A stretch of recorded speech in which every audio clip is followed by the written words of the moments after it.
We'll begin with the prayer.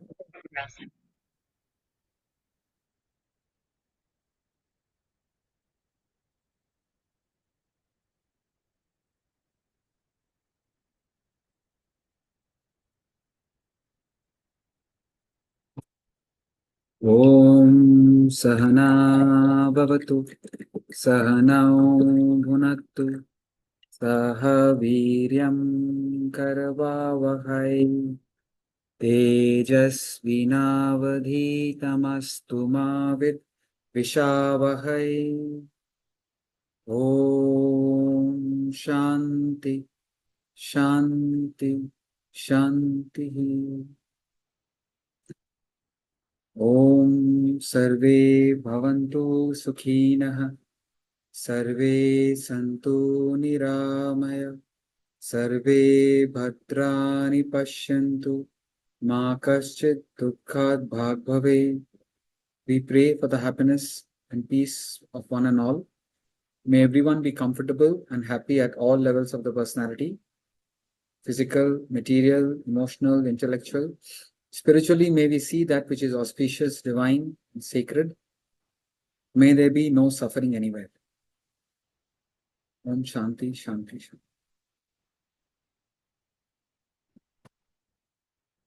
Does anybody have any question?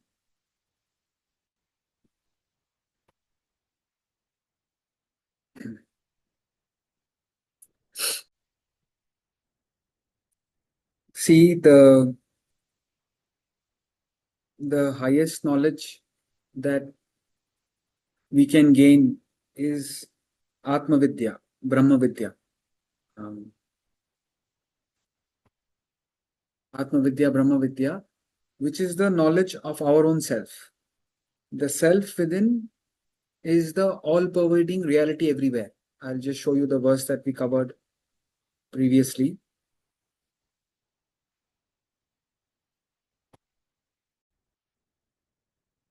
Verse 20, we've done verse 25 as well, but verse 24 talks about the indestructibility of that supreme self, indestructibility of Atman, indestructibility of the reality. Reality, God, Atman cannot be cut, nor burnt, nor wet, nor dried. This is eternal, all-pervading, everywhere, omnipresent, stable, absolutely still. Immovable, again, anything that is all-pervading will be immovable. There is no place where it is not, so therefore it cannot move. It is ancient. Ancient means beyond time. Time started in the second experience. Time is the interval between two experiences. In the first experience, there is no time. Time started in the second experience. Therefore, the unit of time is seconds, not first or third or fourth. Brahman was there in the first experience. Brahman is the very source of experience. So Brahman is that which is ancient, Puratanaha. So the Bhagavad Gita is making us aware of our supreme nature, the supreme self. The self within is all full, complete, whole, infinite. The self within us is complete. It's ever blissful. It is whole. It is infinite. But the problem is we are not aware of our self. We are lost in the quagmire of perceptions and actions at the level of the body. We are lost in feelings and emotions at the level of the mind. We are lost with thoughts and ideas at the level of the intellect. We only know our body, mind, intellect. We are always living as physical, emotional, intellectual person dealing with the world. The Atman in us, the self in us is beyond the world. It is transcendental. It is nothing terrestrial. But we are not attuned to it because we do not have that knowledge. Why all of you are late? If you're late, you miss the thought flow, no? Already 7 minutes into the class. I have to repeat. The Gita is giving the knowledge of the self, Atma Vidya, Brahma Vidya. The knowledge of the self makes you aware of yourself. The self is there. We cannot lose the self. Self is eternal, means it is always there. Self is all-pervading. There is no place where self is not there. I'm just putting you all on mute. In terms of time, self is ancient, eternal. In terms of space, it is all-pervading, immovable. In terms of causation, is infinite, omnipotent. absolutely powerful. Just as if electrical equipment is functioning, whether it's a heater giving heat or cooler cooling or fan moving or bulb giving light, the moment an electrical equipment is functioning, it means there is electricity. Similarly, the body is performing actions and perceptions. The mind is entertaining feelings and emotions. The intellect is thinking, understanding, conceiving thoughts. The fact that the body, mind, intellect is functioning, it necessarily means that there is an Atman, the pure consciousness, the homogeneous consciousness. The nature of this consciousness is Sat Chit Sukham, Sat Chit Anand, absolute bliss. It is, I'm repeating, those who missed, ever blissful, it is complete, it is whole, it is infinite. Not being aware of the self. We are in touch with the self, we have the most intimate relationship with the self, but we are not self-realized. We are not aware of ourselves. Therefore, we all feel a sense of void, a sense of incompleteness.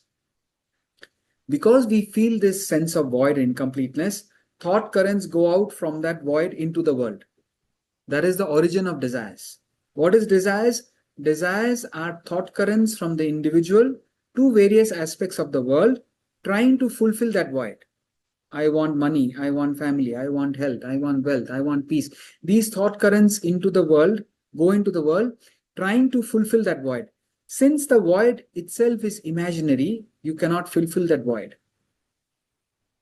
Anybody? Example? What is the example of this imaginary void that we give?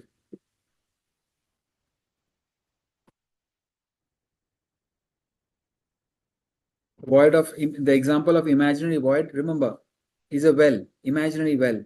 If there is a real well without water, I tell you to fill that well with water, it's not difficult. You bring tankers and tankers of water, you can fill an empty real well. But if I say next to me there is an imaginary well, you can bring the water of the entire ocean, you cannot fill an imaginary well. Similarly, our void is imaginary. No amount of worldly gain can fulfill it. No amount of worldly gain can fulfill it. Only thing that can fulfill it is knowledge that there is no void. There is no void. Vedanta, knowledge of the Gita, makes us aware that there is no void. Our true nature, the supreme self in us, is all full, ever blissful. So that is our ultimate goal, to become aware of ourself, to feel the bliss of the self within. That's the life of a master. That's the life of a Swami. He is reveling in the supreme bliss of his divine self. He is reveling in the divine bliss of his infinite self. Now, when we are not aware of the self, thoughts go into the external world. These thought currents are called desires. Desire is the springboard. Desire is the source of all negative emotions. So, how do you completely overcome your negative emotions? By realizing the fullness of your divine nature. I am all full. I am Paramanand. Myself in me is absolute bliss. If you are fulfilled, there is no thought, there is no negative emotion. But the desire goes, all unfulfilled desires cause mental agitation. If your desire is uncontrolled, a lot of mental agitation. If the desire is controlled by the intellect, if it is monitored by the intellect, then is it a positive agitation? Positive agitation means it's a goal, it's an aspiration. This is what I would like to do in life. That's a positive motivation. But if the desire is uncontrolled, it's agitation. Oh, I have to do it, I have to do it, I have to do it. So desire uncontrolled causes mental agitations. You fulfill a desire, you don't control the desire causes fear. Fear of losing what you already have. There's different ways of fear. Fear is fear of not getting what you want, fear of desire not getting fulfilled, fear of losing what you have. So fear is a negative emotion. How do you overcome fear? There are different ways of overcoming fear. We say the more selfish, destructive we are, there is a lot of fear. A terrorist walking will be afraid because he is destructive.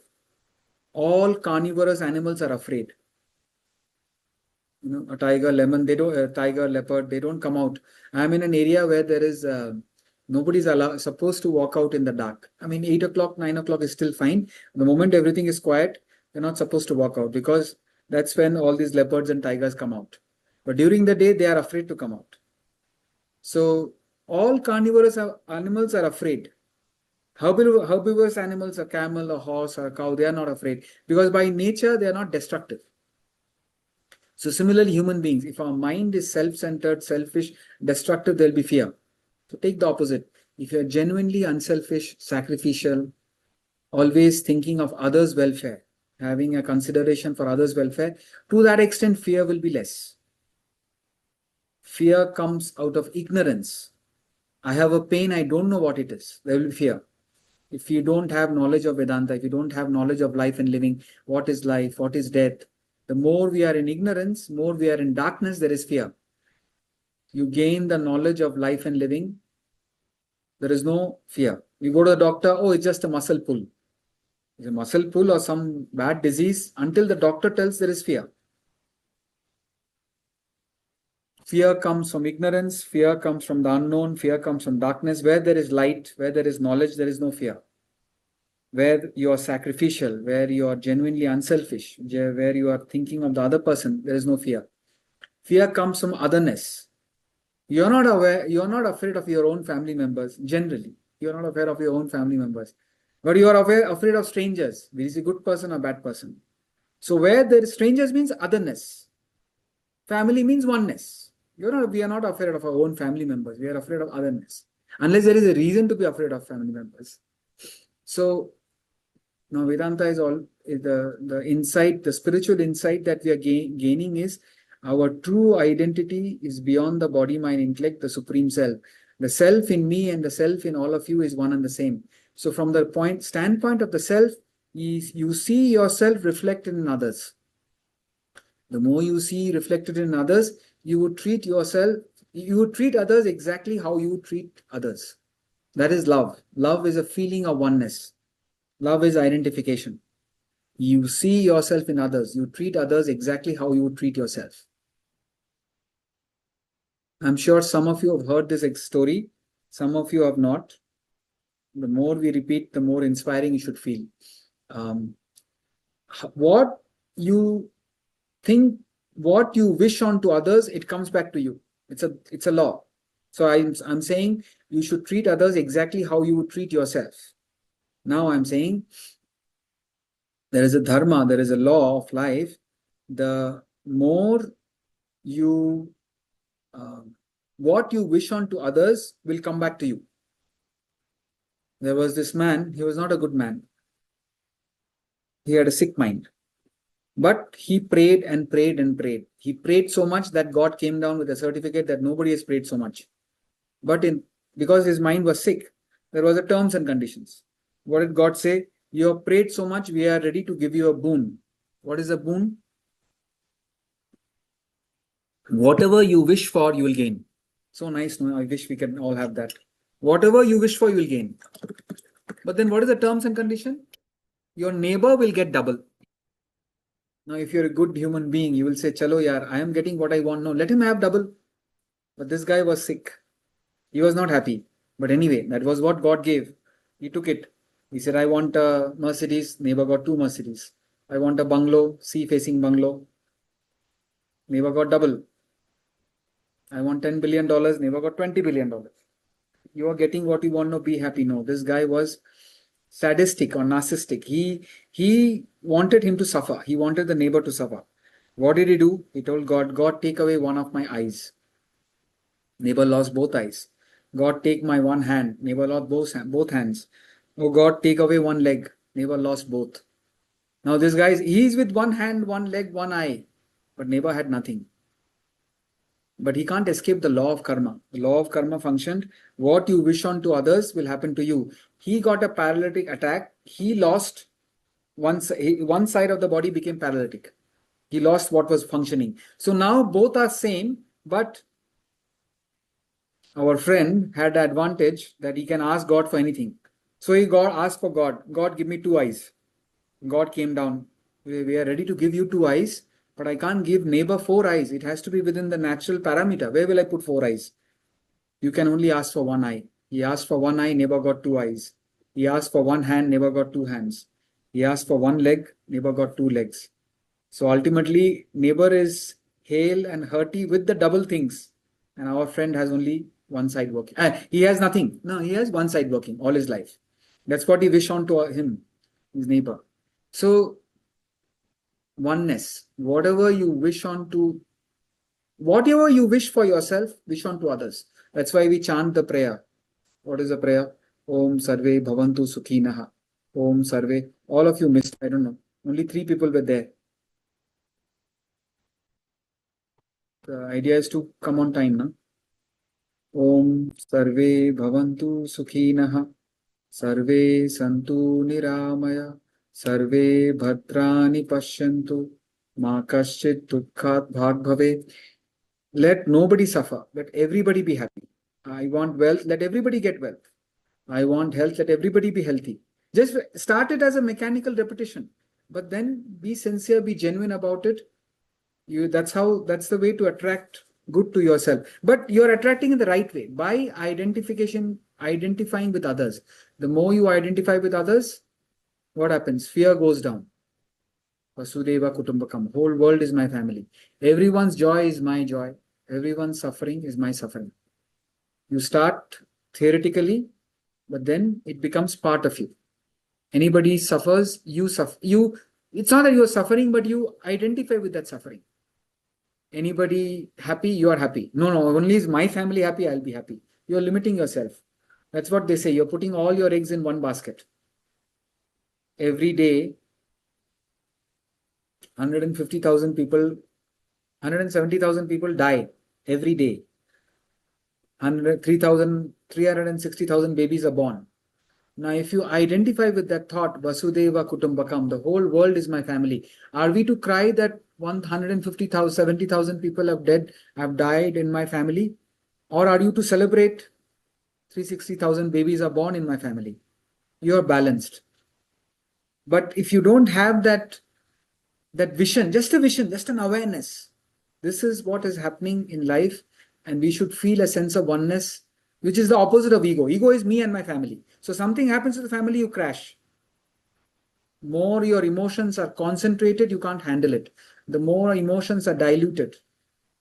Your home should be the center of your affection, not the boundary. Your home should be the center of your affection, not the boundary. So through oneness, fear goes. I just cover one negative emotion. I'm just covering a few negative emotions. Because if your mind is negative, there is suffering, and then we are not receptive to the knowledge. When the mind is when there is a negative emotion in the mind, to that extent, mind loses its peace. Fear. Desire fulfilled causes fear of losing. Fear also happens with selfishness. Fear happens with otherness. But when you have a feeling of oneness, when you have knowledge, when you have unselfish, sacrificial attitude, and see, we will get what we deserve. That applies in the negative and positive. You cannot lose anything unless you deserve it. No pain or suffering can come unless you deserve it.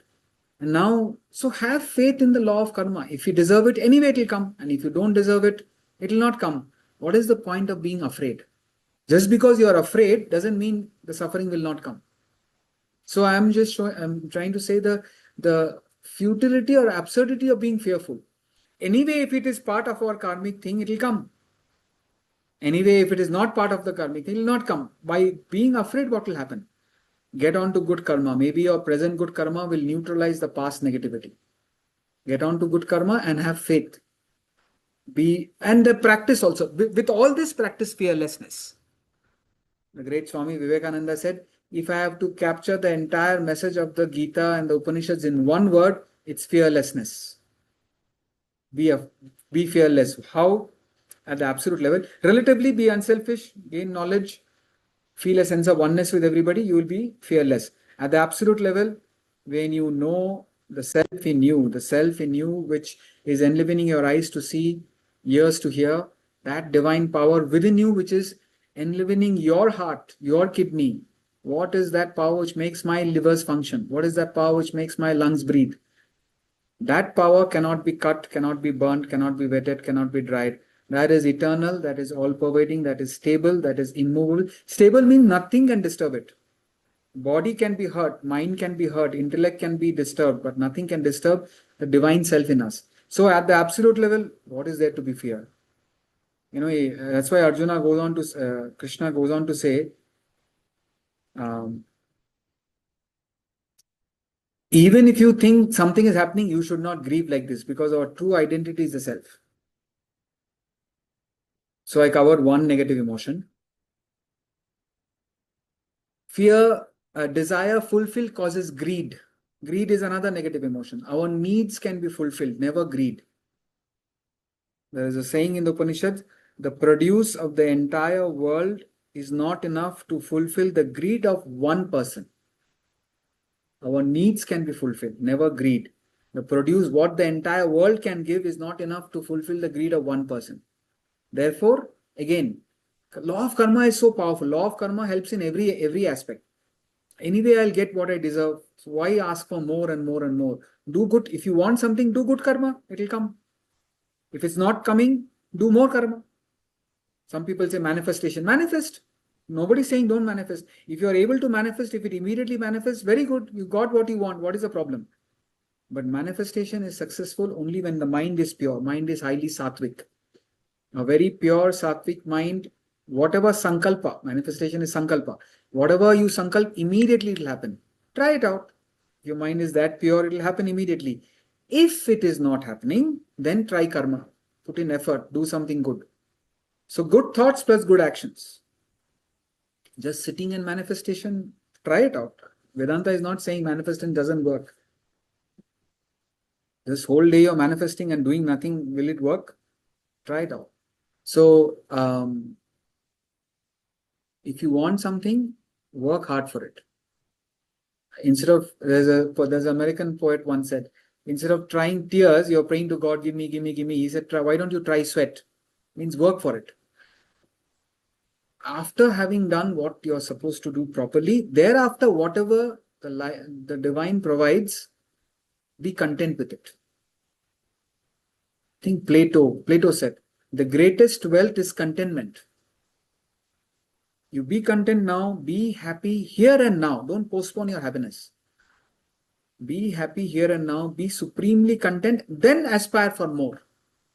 Remember, a happy, inspired mind will achieve much more than a sad, frustrated, disturbed mind. With what mind are you going out into the world and putting in effort? Are you going out into the world with a sad, frustrated mind or a happy, inspired mind? A calm, inspired mind. So all that we are saying is be content now, be happy now, because what you are experiencing now is a result of your past karma, which you don't remember. Doesn't matter. Doesn't matter. You don't have to remember your past karma. You'll go mad. If you remember all that you did in 1986 and 1996 and 2006 and 17 December 2014, 7 o'clock, yesterday what you did, if you all that you remember, there will be like a massive traffic jam in your head. You cannot function. The 15th chapter, Sri Krishna says, Apohanam functions. Apohanam is forgetfulness. Forgetfulness is a divine gift. Forget your sorrows. Don't remember your sorrows. You want to be happy, but you are clinging on to your sorrows. All the things that hurt us, all the things which are useless, rubbish you're remembering. Why? Let it go. We will give it to God. Forgetfulness. You cannot remember everything. Therefore, karma is unknown. But no extraneous power, no God is creating, writing your karma, destiny. Our destiny is written by our own thoughts, actions, feelings done in the past. Past is this moment backwards. This lifetime, perhaps past lifetimes. How many past lifetimes? 10 past lifetimes? 1,000 past lifetimes? 2 past lifetimes? Don't dabble with what you cannot. You don't dabble with what you cannot know. You cannot know what happened before birth. Leave it alone. Concentrate in the present. Do as much as good as possible. What comes from the past, be content with it. Keep your mind calm and happy. Then be inspired to whatever you want to do. You want a car, go for it. You want a house, go for it. There is no restriction in putting in effort to aspire for something. But don't say, if that happens, I'll be happy. Learn to be happy here and now. Contentment. So, with contentment, with gratitude, give up greed. Greed for more and more and more. Because if the greed is also fulfilled, Then comes other negative emotions, jealousy and arrogance. All these negative emotions, fear, a little bit of fear is okay, but fear uncontrolled will agitate your mind. Little bit of fear, what kind of fear? If I don't do my homework, I'll get punishment. If I don't exercise, body will be unfit.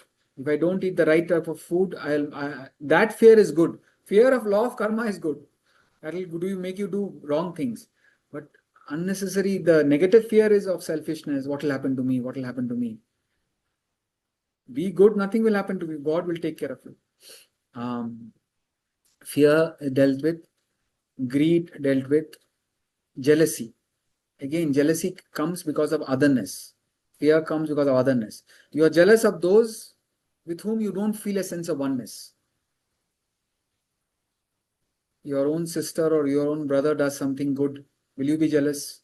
Your own children does good. Will you be jealous? Please don't tell me. So where there is oneness, there is no jealousy. So where there is jealousy, you feel okay. That person is happy. I am a lover of happy human faces. So if Vasudeva Kutumbakam, the whole world is my family, genuinely be happy, others are happy. No, I must smile, my family must smile. No, anybody smiling, that person is happy. In this small period, one of the beautiful things that I learned is sometimes children come to the class, 7-year-old, 4-year-old, 13-year-old. That was a nice experience. So there is a whiteboard. I just give them the pen and they're drawing. They're so happy. From that I'm stretching. We have so many times we have seen children playing with the stick and the tire. They're running. There is a joy in their face. It's not a false joy. They're really happy playing with the tire. Maybe we all have played. But when we grow adult, we believe sitting in that Mercedes only is happiness. The child, thank God, the child doesn't know. He's just happy with the tire. So what I'm trying to say is, you can be happy with the simplest of things. And sitting inside the Mercedes, you can be very, very agitated. When will I don't know, when will I get the next million? Or when will I, whatever, some complicated problem you will have, which money cannot solve. If money could solve, you'll solve it. No, his problems are very, very complicated. So I'm not suggesting that you should not have a Mercedes or whatever you want to wish. You create your dream life, but don't link happiness to it. Don't say if only that happens, I'll be happy. You can be happy wherever you are, or you can be unhappy wherever you are. So jealousy comes when you feel others are happy, I am not happy. Shift your focus of identification. I was attached to Federer. So when Federer used to lose, I used to go in depression. He is strong enough to play the next tournament, but I am depressed. But then something clicked. You shift from Federer to the person and you see Nadal and see Nadal's supporters are so happy. So if Federer loses, I think of Federer, I am sad. But the moment I shift my focus and say, oh, Nadal is happy. So I have shifted the focus from my sorrow to others' joy. So the more you relate to others' joy, you don't have time for your own suffering. In fact, that's a law. Challenge yourself. If you stop thinking about yourself, you cannot be agitated. All agitation is something is happening to me, which is not easy to do. It's not easy to stop thinking about yourself. I take that. That's why we say be unselfish. Think of others. Finally, think of God. And God is Satchitanand. If you are remembering God, that itself is blissful. But you can't think of God suddenly. So think of others. Find joy in others' happiness. The secret of happiness is in enjoying others' happiness.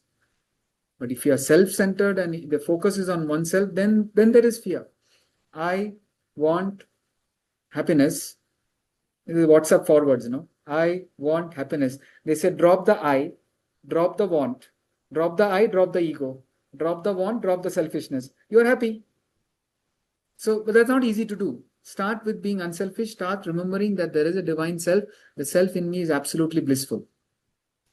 Enjoy others' happiness. Where will jealousy come?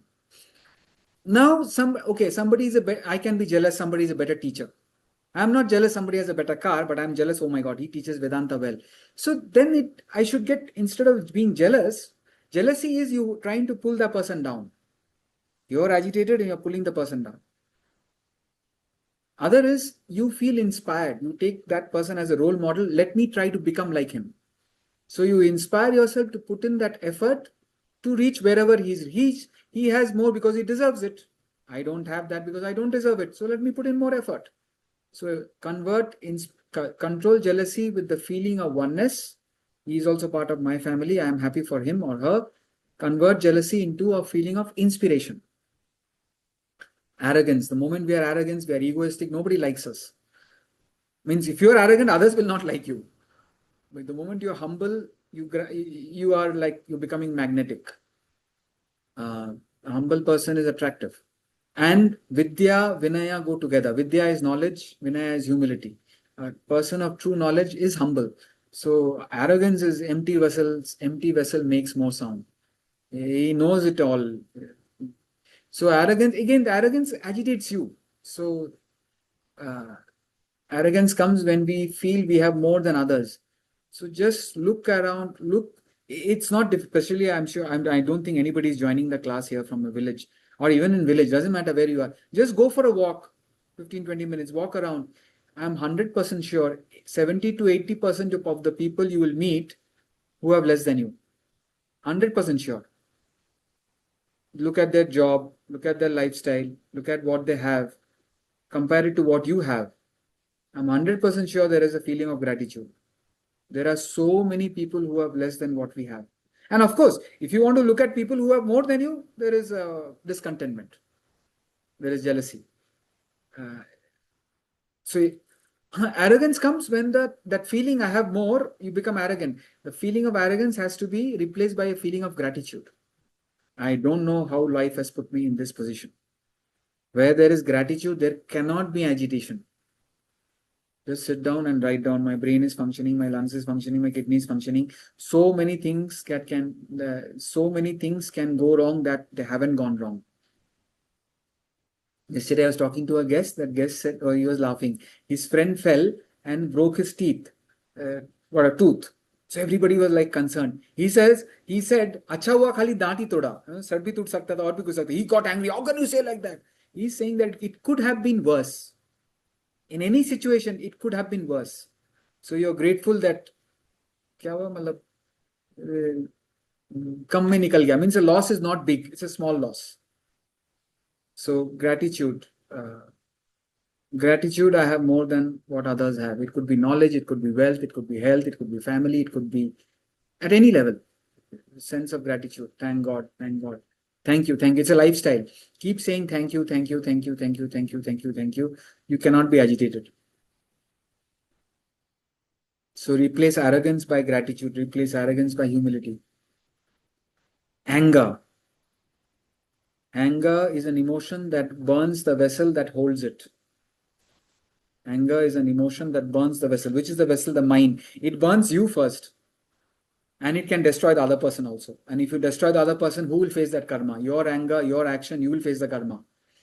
So, anger is desire obstructed.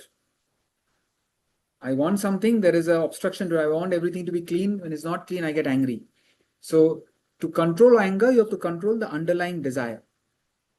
The desire can be good, but it should be under control. If you don't control the desire, you will not be able to control the anger. Anger is an emotion which has to be controlled by the intellect. You can use your temper, but you should never lose your temper. You should use your temper, but not lose your temper. So, if you are in a fit of anger, withdraw. Don't send that message. Don't send that email. Don't say that abusive word. Because later on you will regret. When you are angry, you're emotional. When you're in a fit of emotion, you should never take an important decision. Step down, think about it. Somebody says, when a person is very emotional, I want to leave the ashram and go. Somebody will say, you can go after a week. After a week, you still want to go, you go. Let the mind settle down. When the mind is disturbed, you can't think clearly. Mind is like the reflection of water. If the water is disturbed, you can't see your reflection. Thinking is reflection, mind is the surface of water. So when we are emotional, our thinking is compromised. We forget who we are, what we want. We do all sorts of things. There's loss of memory. And then we regret, I should not have screamed at my boss. I should not have abused him. I should not have what do you call that, that information that you have, that you want to use it against your whatever family member or not. You kept it. Suddenly in a moment of anger, you are always like this.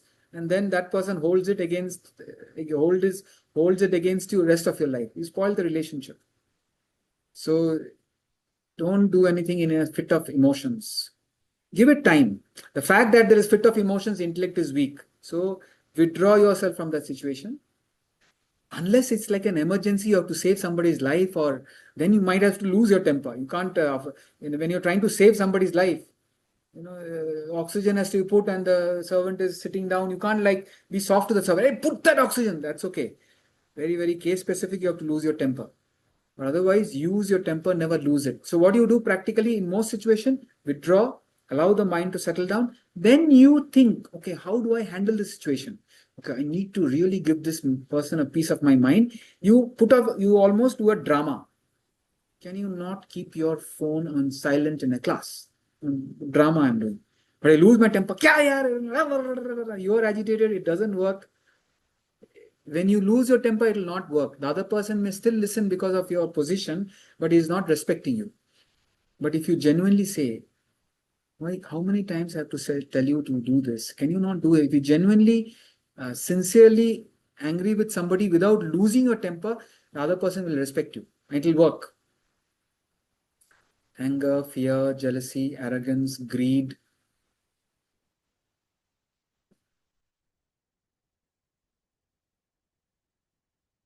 Any other negative emotion?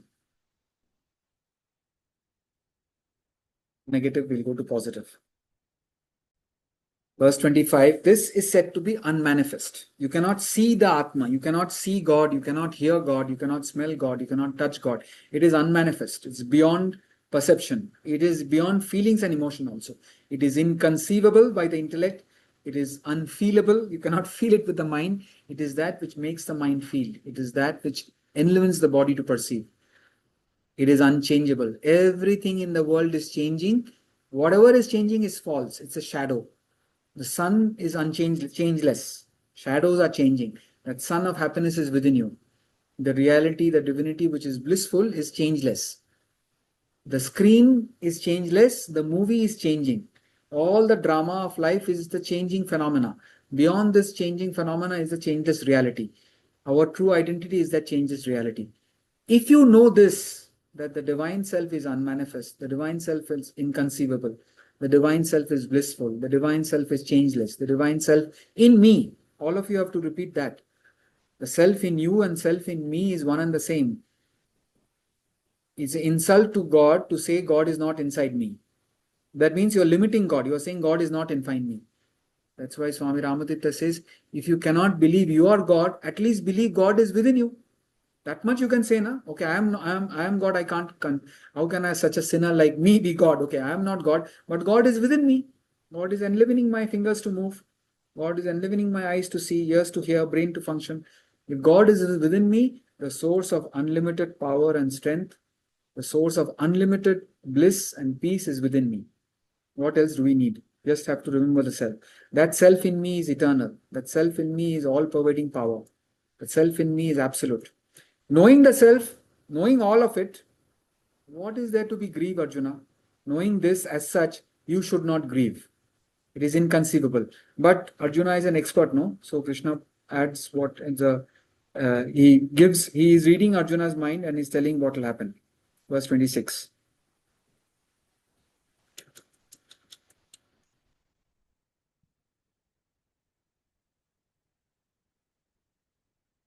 अथ चैनं नित्यजातं नृत्यं वा मन्यसे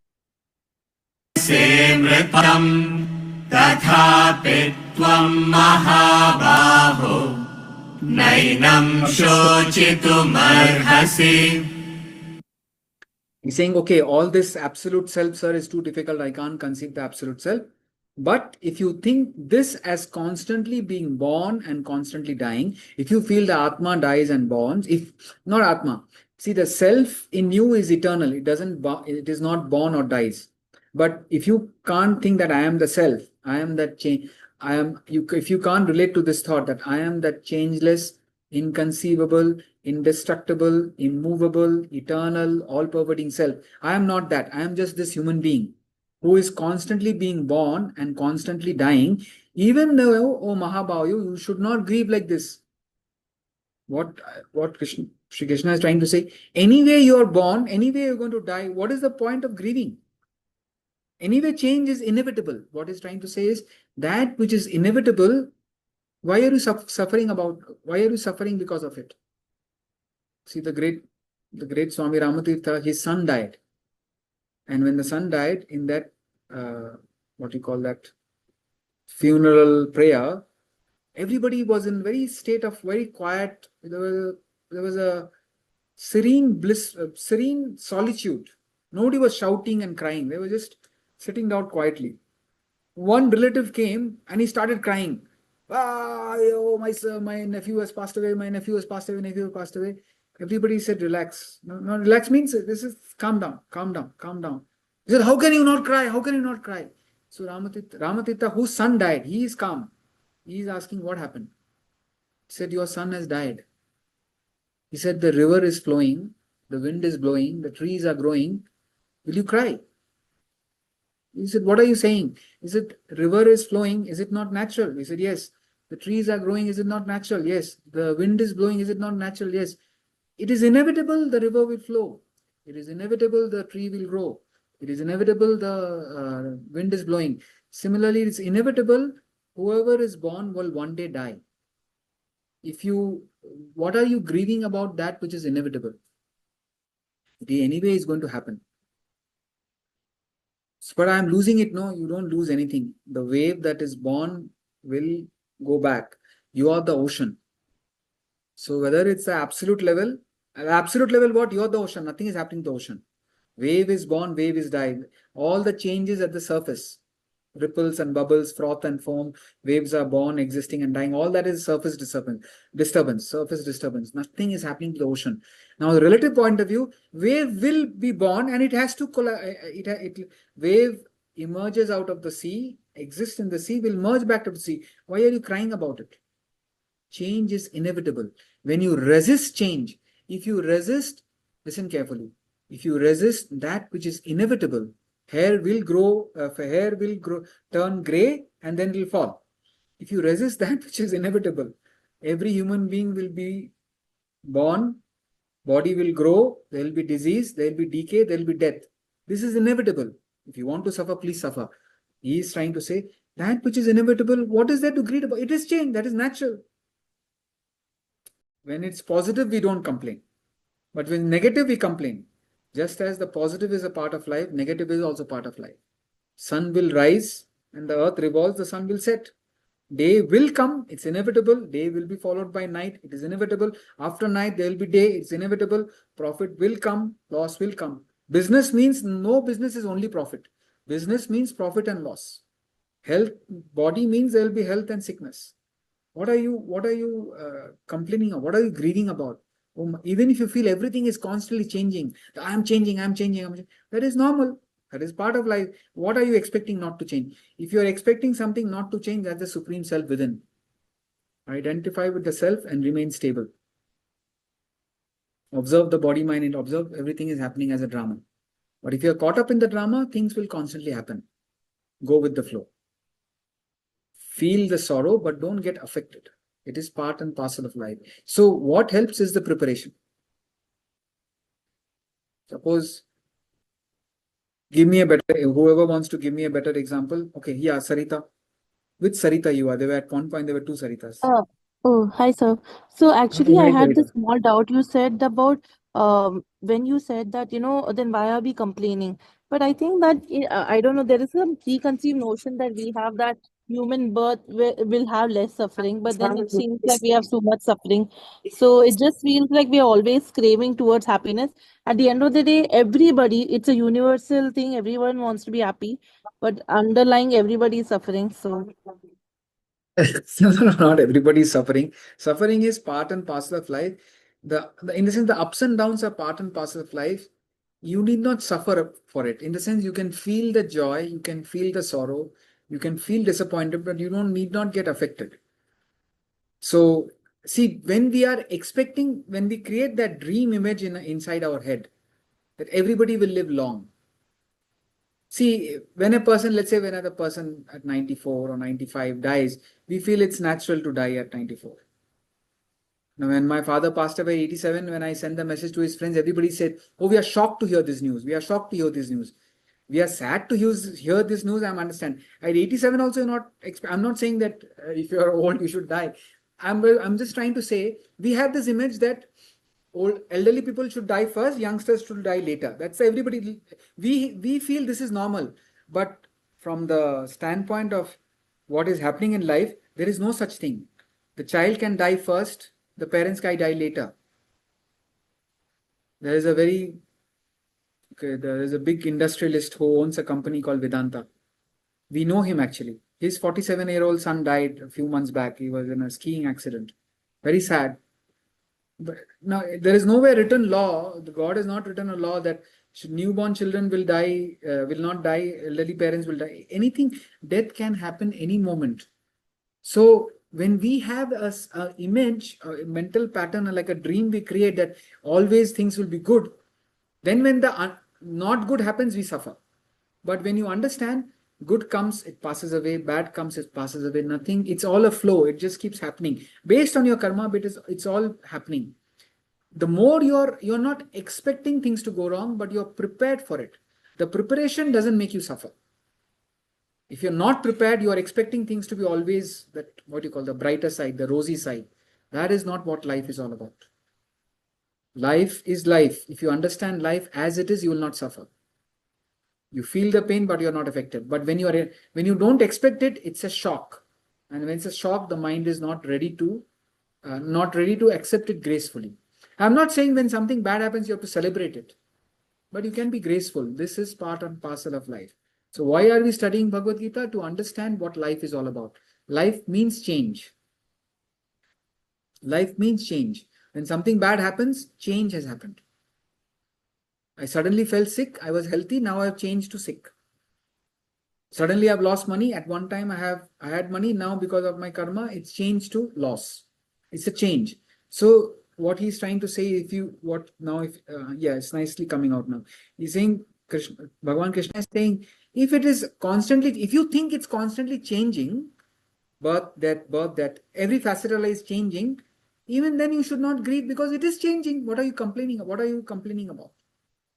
So people are suffering because they don't have the right knowledge. They are not able to they are not able to relate to that emotion of the mind.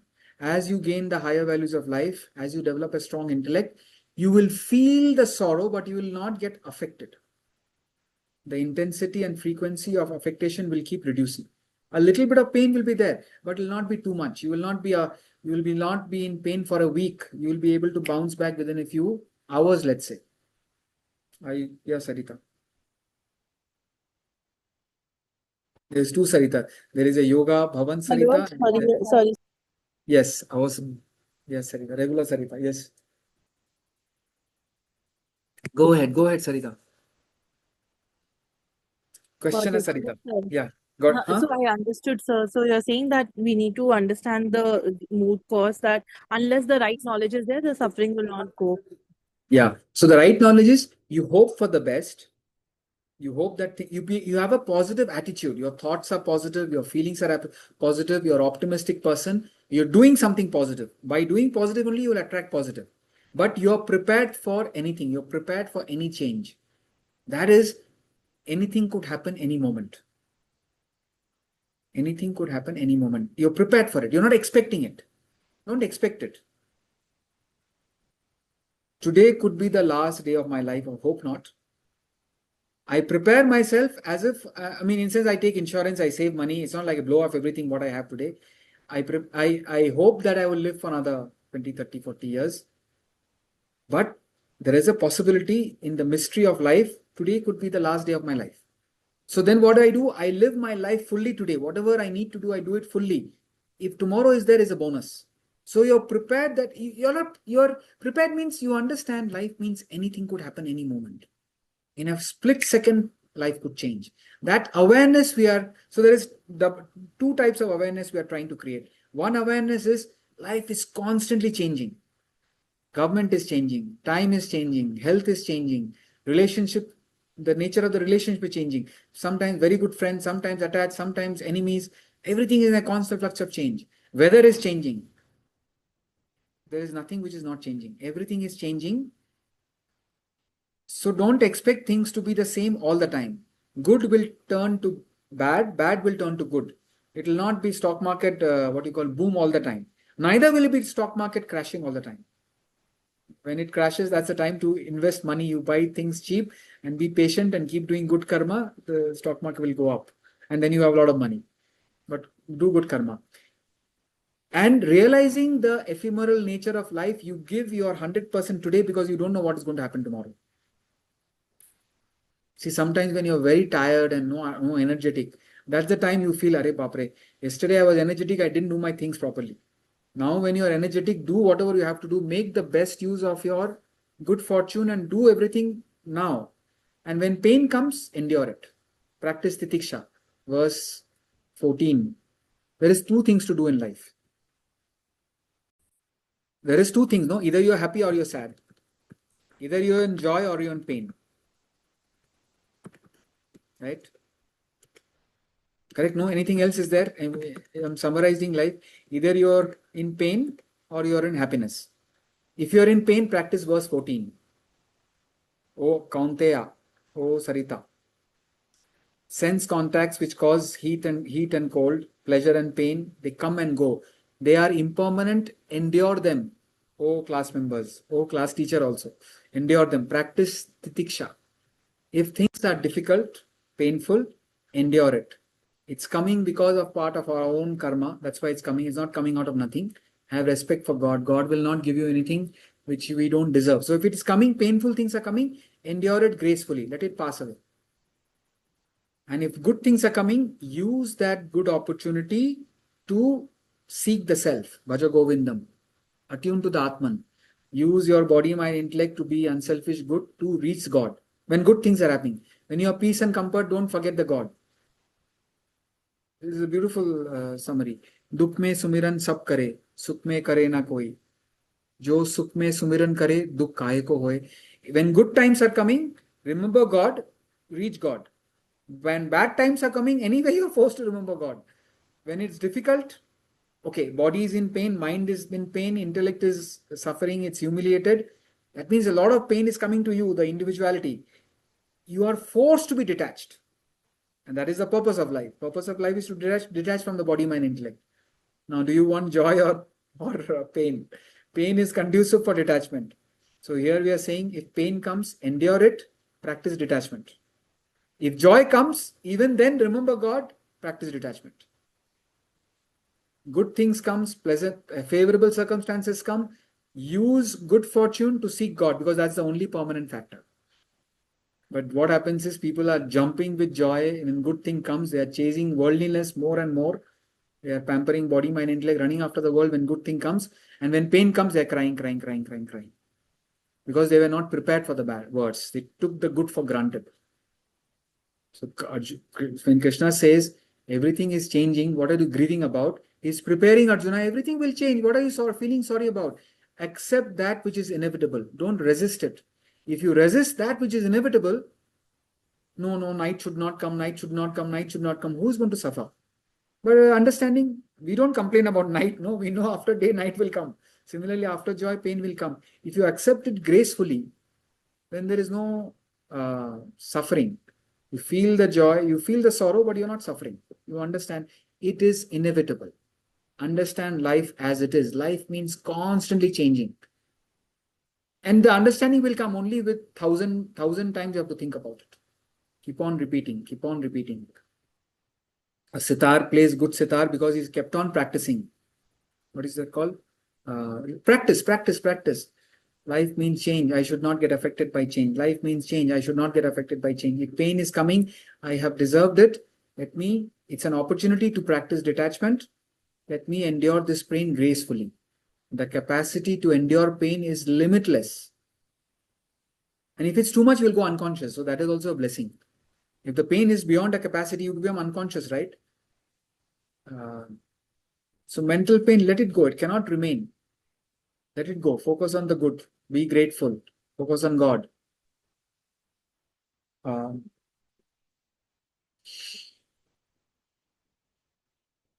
I don't know what to say. Any questions? Right. So, 14. We were in 26, I think.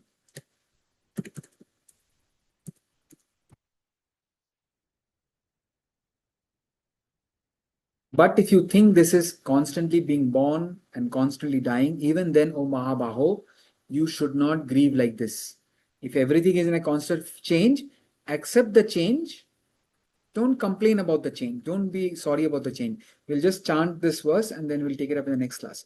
Verse 27. जातस्य हि ध्रुवो मृत्युः ध्रुवं जन्म मृतस्य च तस्मादपरिहार्येऽर्थे न त्वं शोचितुमर्हसि. Certain indeed is death for the born, certain is birth for the death. Don't ask me all this. Krishna is saying, whoever is born must die, will die. Certain is birth for the dead. So if you die, you will be born again if you have vasanas. You should not grieve over the inevitable. I have already explained it. See, I'm smart. I know what Krishna is going to say because I studied it before. So that which is anyway going to happen, what are you crying about? No, so nobody told that there'll be no death. Nobody told there'll be no suffering. Nobody told us that health will be there all the time. We are assuming it. It's ignorance, it's delusion. We are creating a mental image which is false. And when that image is broken, when that bubble breaks, then we suffer. So now through knowledge, we understand that, okay, that bubble I am living in is going to burst. No bubble is permanent, no? It's Buddha. Everything is a bubble. The bad bubble will burst and a good bubble will come. A good bubble will burst and a bad bubble will come. Everything in a flux of change. But water is changeless. Perceptions, emotions, thoughts, feelings, experiences, life, all things will change. Don't depend.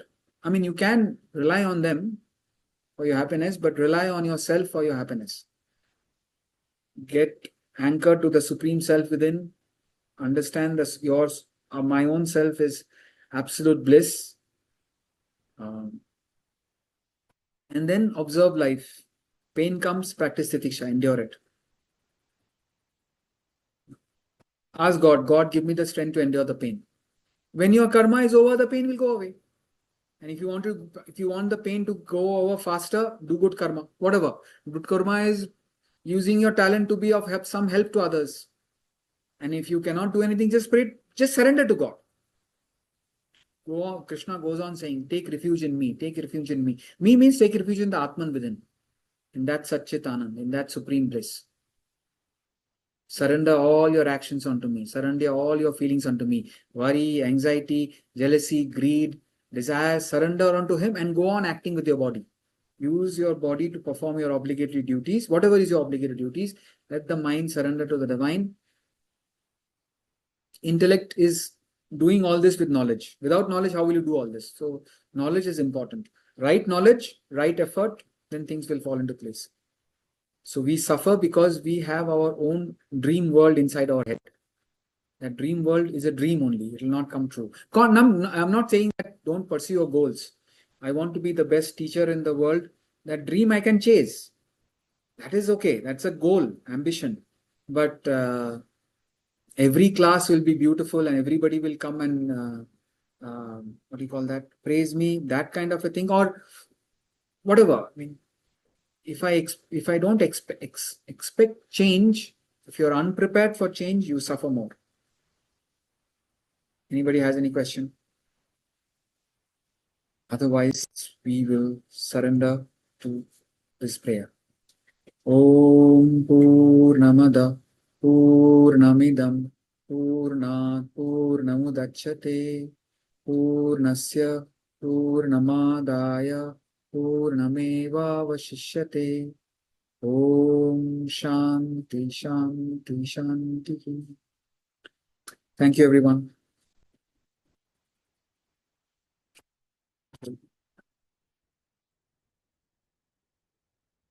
Thank you, sir.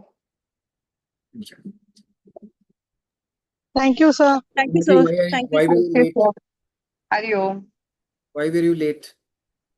Sir, my parents are here. I was busy doing their No seva. problem. No problem. You're forgiven. Thank you. Forgive me for asking. Okay. Hari Hari Om. Om. Hari Om.